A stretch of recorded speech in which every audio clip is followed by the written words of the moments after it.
this is the hardest thing I try to stress to people looking to elevate in product, that the job really changes once you get to head of director, CPO. And it's really rewarding when you get it right. I told my CEO the other day, the best feeling in the world is alignment. We go out of a meeting, a workshop, decisions are made. We all know what's important. There's no better feeling. But to get to alignment is never easy.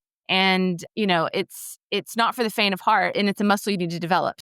Hello and welcome to CPO Stories, where I take the opportunity to speak to the UK's biggest and best executive product leaders, as well as some of the upcoming stars of the future. And on this episode, I'm delighted to welcome Jamie Mercer. Jamie's had a glittering product career, starting out as a technical product manager with Retail Me Not before moving up the ranks through VoucherCodes, Skyscanner, Student Beans and IVC Evidensia, before taking a CPO hot seat at Trusted Housesitters, a global pet care and travel marketplace that's proudly disrupting two industries at the same time, as if disrupting one wasn't hard enough. Jamie, thanks for coming and welcome to the show. Thanks, Jason. Good to be here. Well, I'm looking forward to getting into it, and also hopefully, and I don't know if this is what you do in any of your kind of engagements, I'm hoping that I get a free dog at the end of this as well. Is that on the cards? Definitely, yeah. Absolutely. Right, well, let's talk about that then. So Trusted Housesitters, where travel meets pet care. Not quite the Uber for dogs cliche, but maybe getting a bit more close to that than some of the other companies I've spoken to. So why don't you give us the elevator pitch for Trusted Housesitters, describe what the core value proposition is and kind of what you're working on there as a company. Yeah, so Trusted Housesitters is an incredible community. On one side of the platform, we have pet owners looking for affordable pet care when they travel. And we have pet sitters looking to try out the life of someone else, meet a new pet to hang out with for the weekend or on holiday. So it's two very different sides of our marketplace network, but it's an incredible proposition once you experience it. I think 97% of members say we've changed their life. So I feel like it's one of the best kept secrets around pet care and travel, and I'm here to help get the word out and make it even better. But is it a secret though? Like, you seem to be doing quite well for yourselves. I've seen you in the news. You've got good partnerships and stuff going up. So is it really a secret, or is it, a bit bigger than that and something that's already kind of on a good growth trajectory? Yeah, we're growing really well, and we're still small. We're around 200 people. I left a 41,000 person company to come to this 200 person company, and it's growing steadily. We're hitting great numbers year over year, growing. But I think we primarily grow through word of mouth.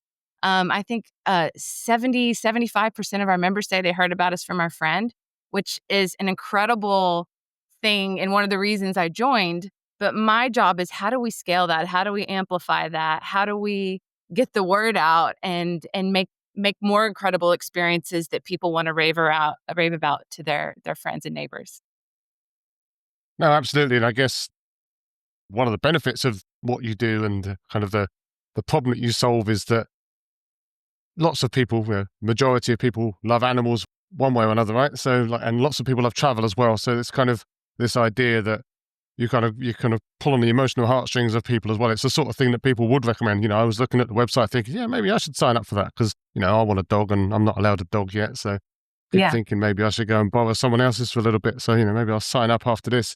But fundamentally, you, and correct me if I'm wrong, kind of feels like you operate as a sort of a two-sided marketplace. You've got the kind of the homeowners, like almost like an Airbnb type thing on one side where people are not going to be there and you can go and stay in their house, but rather than paying them for it, you or the person that goes and stays there, they get to kind of look after that dog or pet, whatever type of pet it is. Mm-hmm. They get the accommodation for free and the homeowner gets the pet care for free rather than putting them into a kennel or some kind of other sort of situation. Yeah. Now, again, that all sounds wonderful and again, I'd love to try it. But at the same time, I'm imagining as a marketplace, you've probably got some of the same characteristics of any marketplace. You've got the supplier side, you've got the demand side, you've got to drive up both of those. You've got to keep that all kind of in equilibrium, not have too much on one side or the other. And there's also the potential to maybe focus specifically on one side or the other, like whether you're very supplier focused or very demand focused. Mm-hmm. So how do you see that from a marketplace perspective? Do you kind of try and keep everything on balance, or do you prioritize a lot for one side and the other side follows? Like, how does the marketplace work for you? Yeah, I think it ebbs and flows a bit. I think we track every marketplace health, liquidity, supply side, demand side, and try to make it fair and balanced in scale and as we go. And I think we've done a really good job of like, I think we have, north of 90% fill rates. And I think, but the tricky part is how do you introduce new sitters onto the platform that don't have the street cred, that don't have the 5-star ratings yet? How do we build some trust in them so they get a chance to try things out? How do we do AI and machine learning personalization matching to get the best sitters matched up with the best owners? And as well as thinking about how we grow into the future. So we've done a lot of research into sitters and owners, market research into how do we go after and target and figure out how we message our service to them. And I really think we're going heavy right now on owner acquisition and making sure we can scale that way, because we want to go after owners in the best locations and that are really enticing through sitters so we can get more growth into our marketplace. But it's harder to market to that audience where sitters, it's in the name. It's really, it works well on social and other channels and in those communities. So what we've tried to do is really be specific about the side of the marketplace we're trying to grow and cater to at any given time, and also understand the real problem we need to solve from a product perspective is how to build that trust. How can I make people like you take that leap of faith, being like, I'm going to give this a try? Because I do know that once you do try it, look at our Trustpilot, look at our retention rates, look at our NPS, you'll love it. And you'll think, how did I ever go without this? But getting people across that hurdle of giving it a try and getting set up and onboarded and using it is my job, and isn't easy. And that's, I mean, I understand the trust thing obviously as well, just people generally wanting to use you, but it kind of feels like apart from their kids, like pets are many people's most valuable possessions. Not that kids are possessions, of course, but like, you've got a dog or you've got a cat or whatever it is that you've got. And that's like one of the loves of your life, right? So it kind of feels like there's a trust, confidence thing. You kind of mentioned it in passing, this idea, like, well, getting new people onto the platform, like someone that's not got any credibility yet, someone that's not got any star ratings or whatever within the community. So like, how do you work on that side of trust where you can actually sit there and say, okay, well, this person who's just signed up, you can leave your dog with that person for a week and they're not going to, just like let it run away or do something stupid, like, because that feels like a big hurdle for some. Yeah, absolutely. And I also look at it from the perspective is what's best for the pet? Is it to send a dog to a Yeah. dog kennel or to somebody that doesn't really want to look after it? So there's a lot of education into like this solution and why it's really great. But, you pay, both sides of our marketplace pay us. So sitters pay, owners pay, and it's kind of like a Yeah. community, mutual respect, mutual reinforcement that drives that. So rather than being it transactional like some of our competitors or even Airbnb, both are paying. So sometimes our research shows there's some entitlement with that. So I'm paying for you, so you're going to do this, this, and this, and this. So it's my job to be like, this is a mutual exchange of trust. Pet owners, and homeowners, you need to make sure your house is nice and set up and you're catering for the person that's going to come stay there and what's fair. And then for sitters, the same thing. So we invest a lot in verification, background checks. We get referrals on everybody. It's my job to make sure we have the most trustworthy people coming into the product. If there's any bad actors or anything nefarious going on, we have data that pinpoints that and we can address that, because all we have is trust. And that's why they come to us and that's why you pay us. But I do think there's something really special about both sides paying, because we're in it to look after each other. And we see people coming from paid platforms into us, sitters, because it's just a more positive experience for both pet owners and homeowners. And I really think it's the best thing for your house and for the pet when you go on holiday. Right now, I'm in between pets, and every time I go away, I have a pet sitter come and look after my house, collect the mail, water all my plants. I have a veg patch, and I don't know how I did things before that. I just let my veg patch wither away. So I think it's something you just you don't know until you use it how valuable it can be. Absolutely. But you just talked about, obviously, yourself being in between pets. We've talked about maybe cats and dogs, but kind of feels also that there could be some really weird and wacky pets out there as well that people have got in their houses that maybe they're getting people to come and look after. So I don't know if you have any kind of stats on the end of your fingertips, but like, what's the weirdest pet sitting gig that you've seen listed or that you're aware of? Oh my gosh. We have like lizards and chickens, like whatever you're into, every kind of pet you could imagine, we can cater for. And it all depends on what you're looking for. I mean, ideally, most of our sitters, you have to think of a sitter as like, what are they in it for? And some of them are really, really in it for this novel pet, live on a farm, fulfill that fantasy. And some of them just want kind of a low maintenance pet that they can take out when they're on holiday. So it's we're investing a lot in data and machine learning to make sure we're driving the right matches. If you have a first time sitter and a first time owner, maybe you don't match them up. Maybe you put an experienced sitter with a new time homeowner.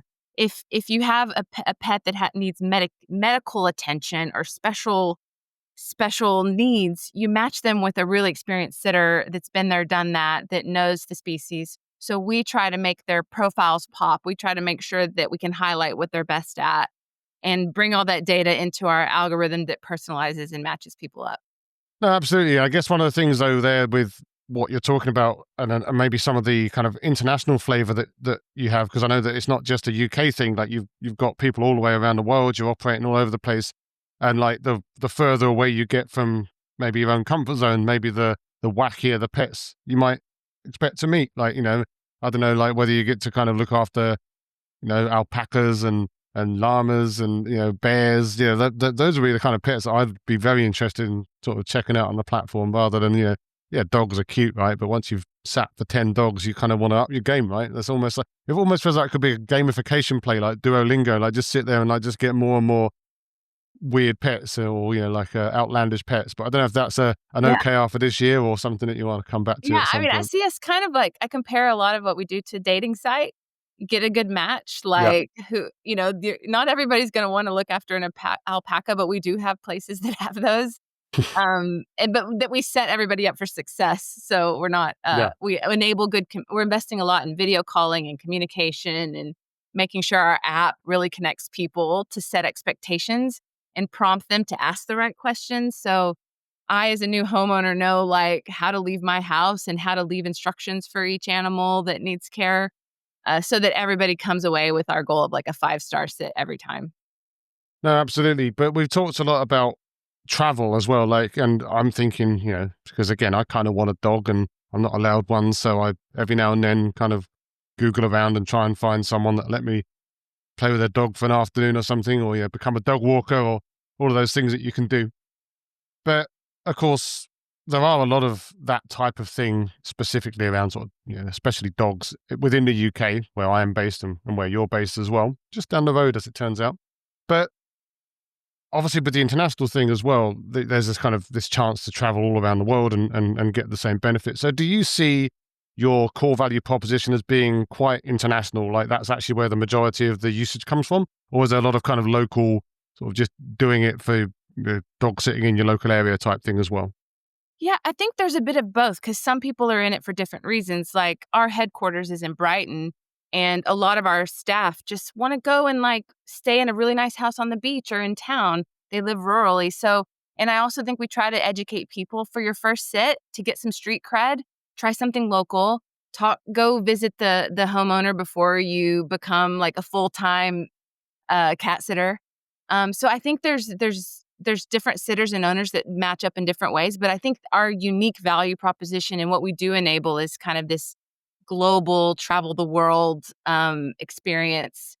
And we're really ideally suited for longer sits. So you can when somebody's going away on holiday for a while, they can trust somebody will show up and take care of that long trip whenever, like, for a day or two, you might rely on a neighbor or, it wouldn't be as advantageous to go through the coordination process. But I want to make it easier and seamless to book even for shorter durations over the next few years.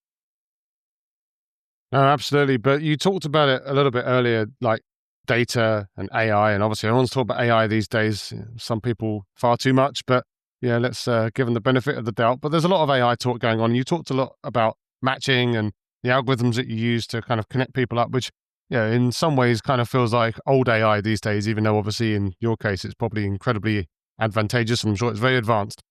But when it comes to some of the, let's call it new AI, what are some of the use cases that you're seeing that maybe help you to use some of that to deliver a superior experience through your platform, if any? For sure. I think, we've been through all these technology shifts, and principally, it always comes back to the core of how do we make the product better? How do we make the company better? How do we be more productive? And I've tried to stay grounded in that when people keep asking me my AI strategy. Let's talk about the product strategy. Let's talk about the company strategy first. But I'm really excited for the potential here. Like, we've made it very clear to everybody, show the productivity. Obviously, in my job, before I came on this podcast, I ran every simulation of Jason, give me examples, collate everything he's done so I could just get into your head for a few Oh, hours. dear. And I encourage my whole company to do the same. But we're excited about the potential. Like, we're bringing in AI consolidation of user research and insights, buying in lots of software that helps us move really fast until we can develop our own capability. We're using data and analytics, AI solutions, so we can dig into segmentation and cohorts and predict A/B testing and experimentation work. There's some exciting stuff there. And obviously, one of the first hires I've made in the company was a data product manager. So thinking about the data we need to collect and leverage everywhere, and how it can help us learn more about our members, collate all the things about them, and then spit that back out to the product and our marketing technology so we can build that joined up end-to-end personalized experience. So, we're doing all that. And then obviously, we're looking for every job description now for design, for engineering. A part of the interview process is, how are you going to use AI and different solutions, whether they're third party or ChatGPT or other solutions, to make you more productive, and how would you bring it into the business? So, but luckily, I kind of like that I'm in a service business. So, until the robots can look after houses and cuddle pets, I think my job is safe, hopefully, and our business is safe. But I do think there's huge opportunity to make us better at our job and our service. Yeah, kind of is exactly the point, isn't it? Like until we've got like virtual robot pets, like, your business is like, aside from the marketplace that connects people, like, it's still connecting people, and could argue that's something we could all do with a lot more of these days. But it's Yeah. definitely good to hear that you're on the bandwagon, but in a almost like a responsible fashion, right? You're not just trying to do it all and just throw everything out. But Yeah. like you talked then about, hey, we've got people, like, we're kind of almost screening people for AI on the way in now. Does that mean that AI is playing a big part in your kind of your processes, if we can call them that, like the way that you kind of decide what to build, or the way that you design what to build, the way that you get it built? Like, is it playing a big part in any of those areas at the moment? I mean, I think everything from like product strategy. So I've just been through a 12-week product strategy reset cycle. And we used it so many times to help us gain competitive insights. We did huge like customer research meta-analysis, data meta-analysis, where we were able to dump everything and get the key nuggets out of that, and then like consolidate that for the board. So like, it's just helped the cycles of learning and feeding into a good product strategy go a lot faster, because to make all the components of building a product strategy and a company strategy even better. I think it just makes the cycle time for my job as a leader. Everything I do is just sped up so fast. I just have my AI assistants churning through and making decisions and doing everything about my job. I feel like I have a coach next to me all day, like, where I'm talking to this coach about something and we're coming to a conclusion together. So replicating that and encouraging that. So we've got open Slack channels where the design team is creating like style guide, copywriting bots. So spit it out in our tone of voice, or we've got now a chat bot answering 40% more of our inquiries into the customer support team. So that means the member support team can go on and do, like, they're helping onboard by calling up members instead of answering tickets that a chatbot can do. And, there's just so much excitement here and so much low hanging fruit before we get to the really complicated stuff we're trying to do with, like, impact scoring and personalization and segmentation, which is all coming soon for us.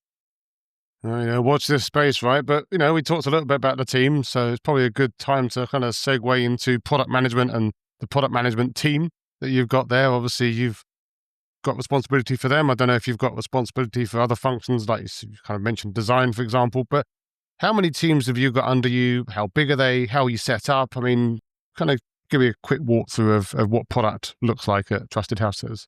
At the moment, we kind of have two tribes with a handful of squads in each one. We're only a 200-person company, and then I have a data and platform product manager.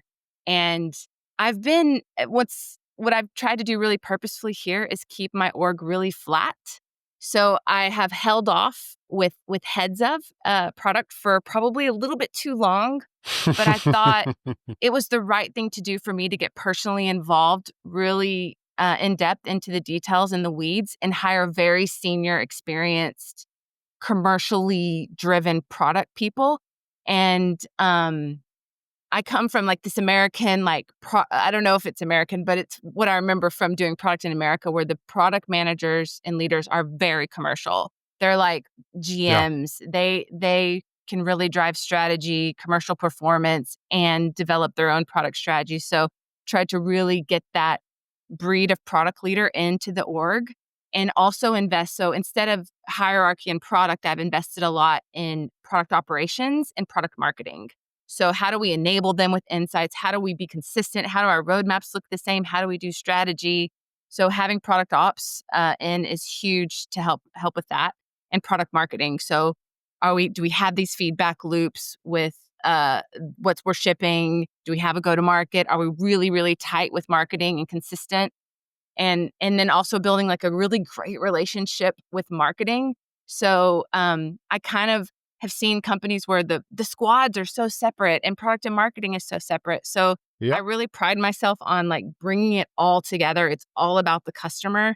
And I had some comments when we recently updated our strategy that it didn't feel like separate teams. It felt natural to like our mission of building trust and building a growth engine around word of mouth, that we all have a role to play there.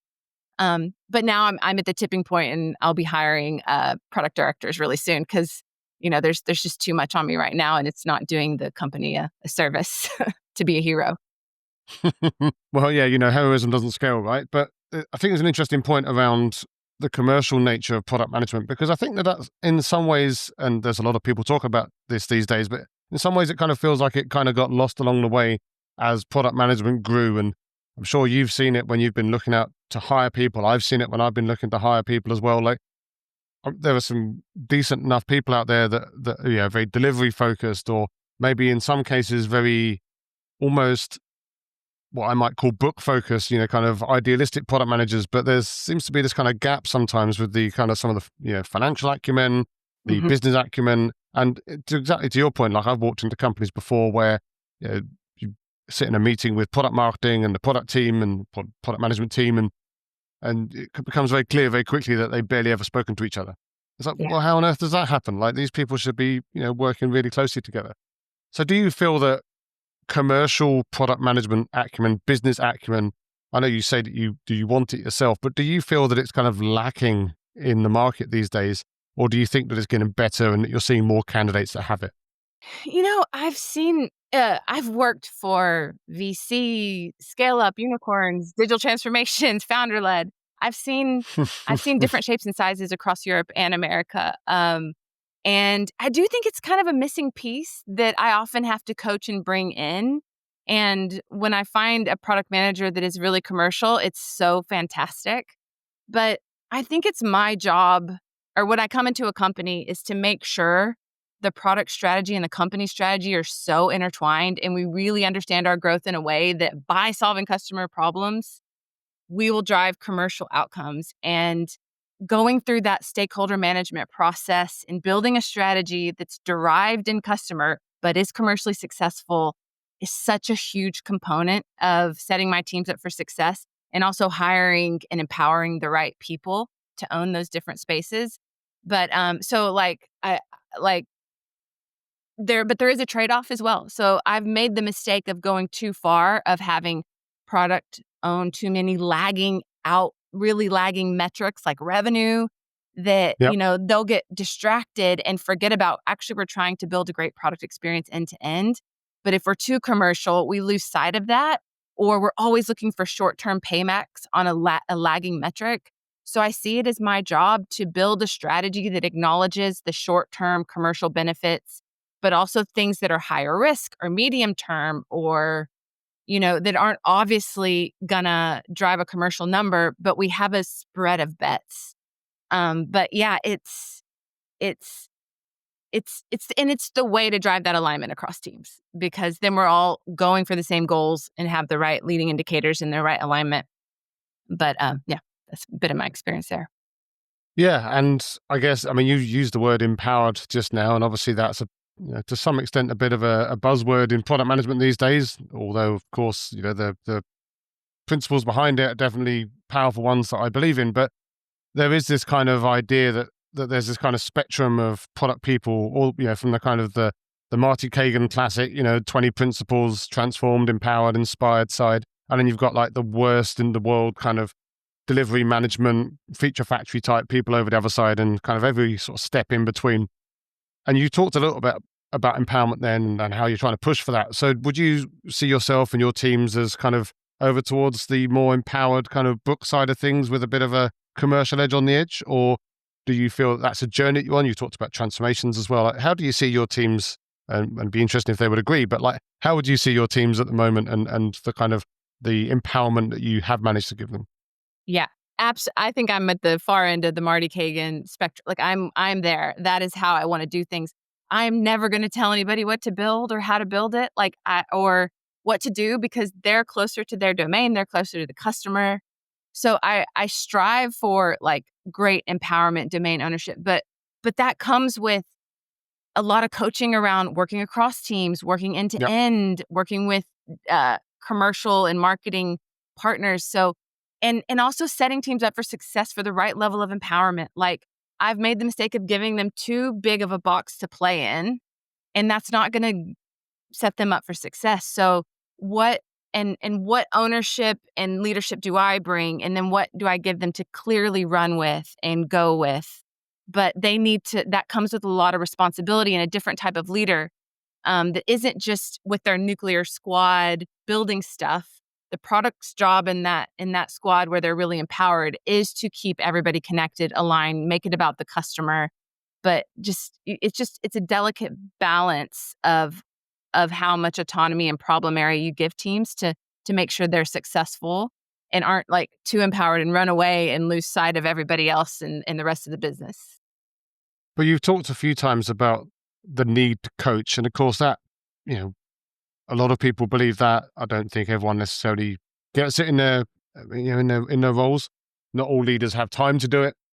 Feels like it's something that you're very much pushing for yourself, and obviously coaching is about, bringing people up, but it's also potentially about helping them to unlearn limiting behaviors as well. So are there any kind of common behaviors that you see as you're kind of trying to develop these people into that vision that you have, the empowered people, or empowered within the bounds that you set them, Mhm. that, maybe behaviors that you feel you see and you can remove or kind of tamp down, or things that you see commonly that kind of hold product managers back? Yeah. So I think a really big one, and I spend a lot of times, like every biweekly, we sit down with each squad trio of leads. So um, the trio that are representing those trios. And we sit down and we coach them. And it's, we have check-in roadmap progress meetings, but there's also an opportunity to make sure they're operating their world really well, and making sure whatever support they need, whatever coaching they need, whatever resources they need, when they're going off piste or going in a direction that we don't think's helpful, we can set them up for success. A big part of like working in this empowered model, is empowered design, empowered engineering, the right culture and behaviors within a squad.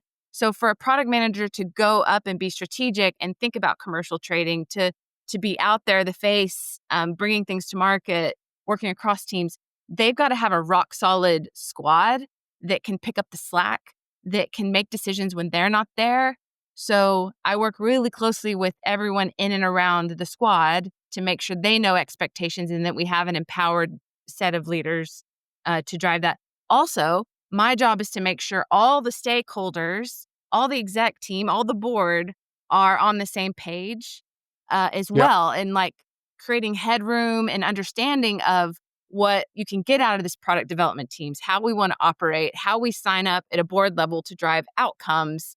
And this is how we're going to update on progress and lead indicators. So before I can bring this in, before I can bring in my product operating model, before I can bring in a product strategy, you've got to work on those nuclear teams. You've got to work on setting your product development organization up for success so they can operate in service to the customer and the business. But is that an easy discussion to have, that one with your non-product executive stakeholders, partners, whatever, however we want to refer to them, other people in the C-suite, maybe people that have come from different backgrounds, don't necessarily understand all of this stuff, like inherently, because they've come from a different place, maybe different types of company. And in some situations, I'm sure that you have loud voices in the room, or you have like a big pet project that comes up, or this thing that absolutely must be done because of a reason that may or may not make sense, but that doesn't, no matter how much it does or doesn't make sense, it still needs to be done because someone's shouting about it. And there's you on the other side, obviously, as you've just described, advocating for all of these things. So is that an easy thing, or has that been an easy thing for you to do? Are there any kind of approaches that you've taken to try and bed that in? Or was it already kind of in there and you just had to kind of take over something that already worked? This is the hardest thing. This is like building the software and getting to be creative and drive impact through testing. Like that's fun. This is really, really the hard part. And this is what I try to stress to people looking to elevate in product, that the job really changes once you get to head of director, CPO. And it's really rewarding when you get it right, but it's the things that keep you up at night. It's the political things, the misalignment. So absolutely, things that I really do is try to, like, I think I told my CEO the other day, the best feeling in the world is alignment. Like alignment, like my Yeah. shoulders drop and I'm like, we go out of a meeting, a workshop, decisions are made. We all know what's important. There's no better feeling. But to get to alignment is never easy, countless workshops, forecasting meetings, listening to stakeholders.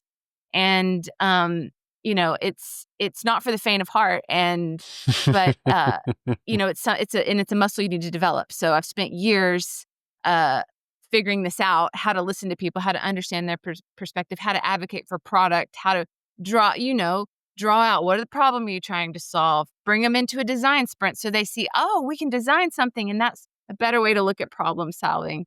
But I'm really grateful now that I'm in such a great company that the product, the way we make money is the product strategy, large in part, and marketing strategy. And I like companies where it's really joined up. Digital transformations and other things are a whole different can of worms on stakeholder alignment. Like I said, 41,000 employees to 200. But I love it at Trusted Housesitters because we do have that alignment. The exec team, we're able to argue and debate and disagree and give up Legos to each other in service of the business. We spend a whole day together almost every week.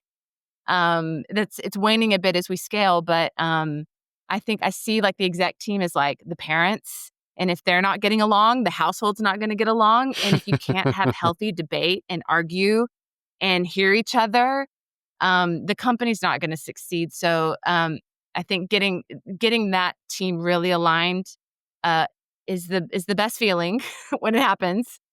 And it's the best thing I can do for my teams as well. Yeah, absolutely. It's kind of that air cover that you can provide by being their advocate at the, for want of a better word, top table.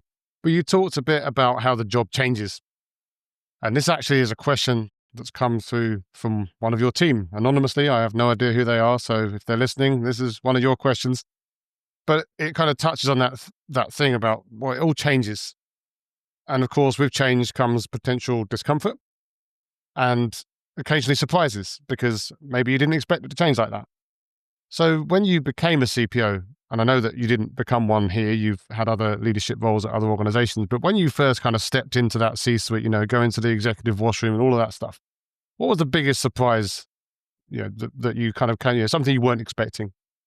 My first CPO opportunity was I was a head of product, and my philosophy in life, like how I think I've risen through the ranks, is like I try to do the job above me out of natural curiosity. It's not a political thing, but I like bigger challenges and to take on more. And I have this like insatiable growth mindset. So I was given that role because my voice was more valuable to the CEO at that exec level than where it was in the mid level, a senior leadership team. So I think um, that, but then what do you do on that team? What do you represent? What do you bring out? So I think um, some of the things I've learned is it's kind of what we've touched on already. Like it's like listening and engaging with and empathizing and understanding your different execs on that team and building that healthy relationship. I'm lucky, my background, I'm very T-shaped. I started in commercial roles and merchandising and operations. So it's a lot of time and effort needs to go into those relationships. Weekly one-on-ones with people who aren't product people that you don't have as much in common with. Like I had a call this morning with the CFO. And he's an introvert, but I really respect him and I need to hear from him every week. What's on his mind? How can I help? So leaning into those relationships and building that trust, being able to have difficult conversations. Like I'm very direct, very American, and I need to have that psychological safety so I can say what I need to say. Because if you don't have friction throughout your relationship with these peers, it's going to build up and fester just like it would with your husband or your partner. So I think it's the soft skills come into play so much in building those good relationships so that you can like create a cohesive leadership team. And the job is that. The job is not the fun workshops, delivering and ideation and roadmaps. I yearn for that sometimes. It's doing all the stuff that isn't obvious.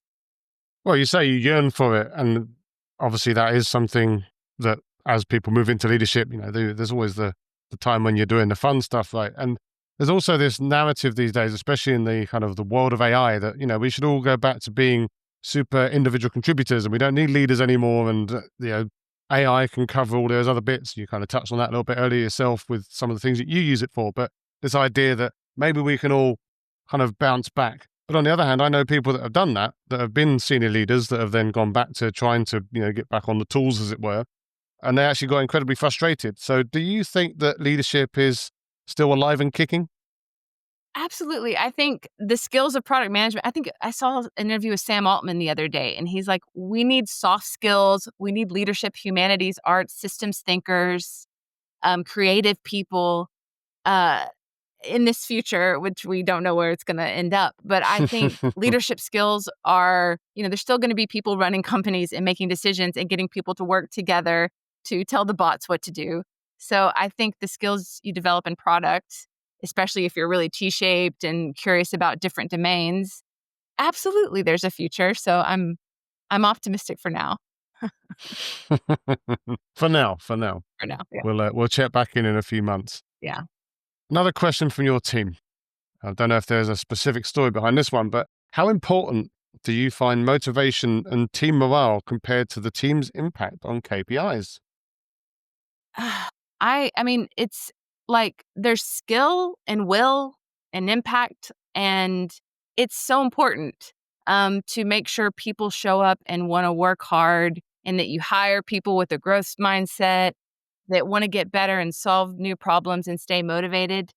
Um, and I think the role that is really important to me is that alignment and customer. So developing like a customer product strategy, mission, vision that motivates people to work hard and do the work that we're all aligned. And luckily at Trusted House Sitters, we're all shareholders, and we all and our commercial and product strategy is in service of just making our platform better and more known and growing. So I think I've tried to infuse that like customer impact, look at the problems we're solving, look at some of this customer feedback that we could address, we could make better. So building a strategy that's grounded in helping our customer unites everybody to work hard and show up. But like I said, like coaching teams is really important, but also coaching individuals and getting the most out of them. So I'm a big believer in like psychometrics, strength findings, figuring out how to coach and get the best out of everybody. But it's hard to stay motivated and show up to work and care. So it's something we track. Our employer net promoter score across teams and functions. I run a survey. My product ops leads runs a survey every quarter. How clear are you on strategy? How motivated are you? What's holding you back? What sucks about working here? What is working? To just take the pulse, and then as a product development leadership team, pick a few things to work on. Or is it coaching? Is it personal development? Is it you name it? Is it the strategy's not clear? They don't agree with it, or we're being pushed too hard.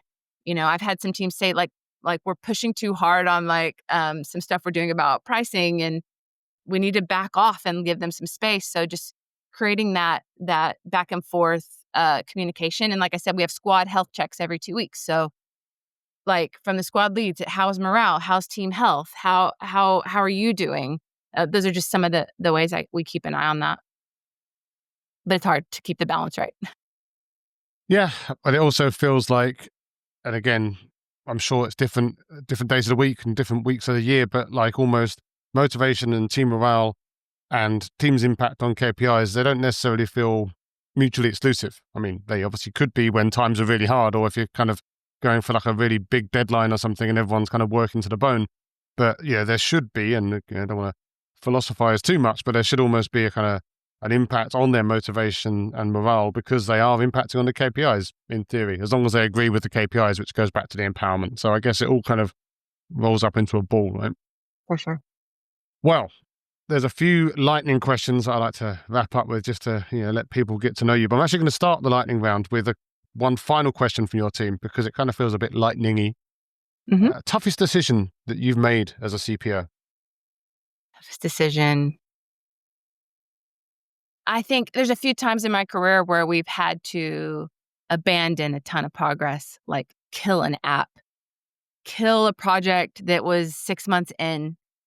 And those are the ones that have just, stuck with you and, kept you up at night. But yeah, at my last company, we were just down a path of a customer app that we were going to develop, but then we just realized that we just did not have the data and infrastructure to do the things we want to do.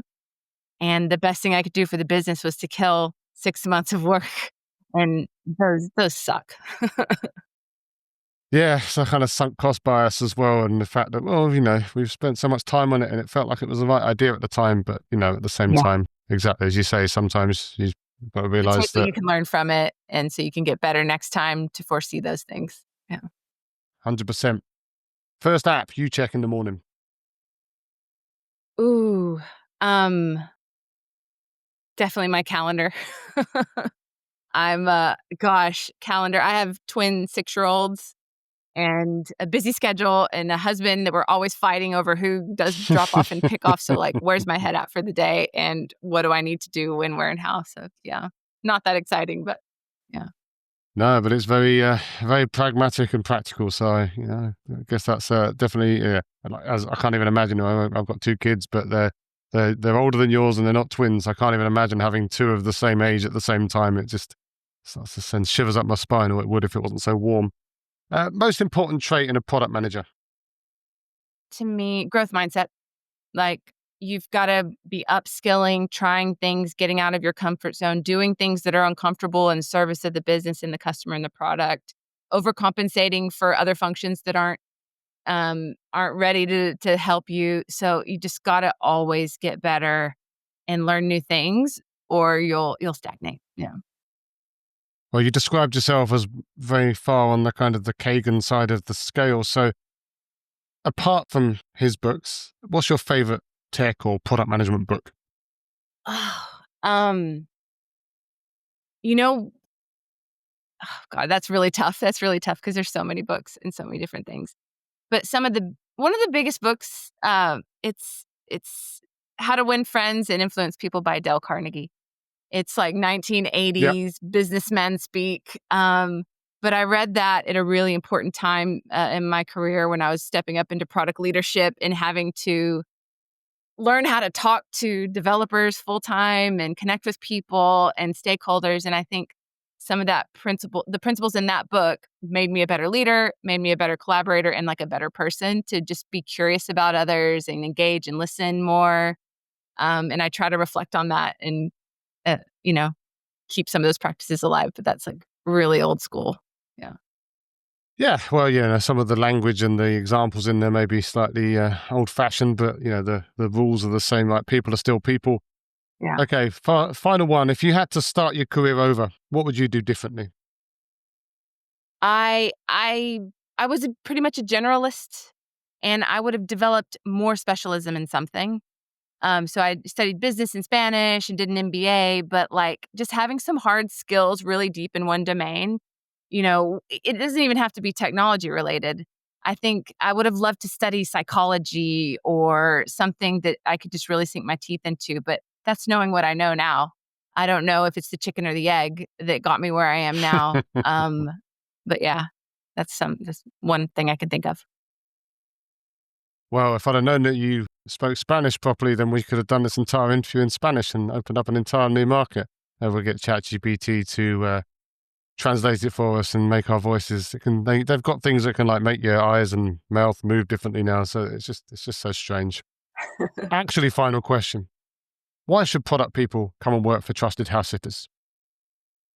Because pet people are the best people out there. And like we have the world's best kept secret for pet ownership and pet care and travel. I haven't been and we're 200 people. That's like a great size. I work really, really hard, but I feel like the work I do makes a difference and grows the business. And it's all grounded in making our platform better and growing our platform. So I had never heard of this company. I kind of tried to drop out of the interview process a few times, but it's been the best decision I've ever made working here with some of the best people. So it's a no brainer. Yeah. Oh, there you go. Well, if we can't go for no-brainers, what can we go for? But where can people come and find you after this? They want to connect, maybe catch up, maybe check out your careers page or any of those sorts of things. Are there any places they can come and find you? Absolutely. Come find Trusted House Sitters on LinkedIn. Sign up, explore the product a little bit. Would love your feedback. I'm on LinkedIn if you ever want to connect or share any feedback. We're hiring loads of roles right now. So yeah, I'd love to hear from more folks from this community. Well, absolutely. Well, hopefully, if I put that in the show notes, you might get a few people wandering over and, taking you for a spin, either the company or maybe even trying to get a job. But for now, all I can do is thank you, obviously, ever so much for coming on and sharing your CPO story. Thanks, Jason. It's been a pleasure.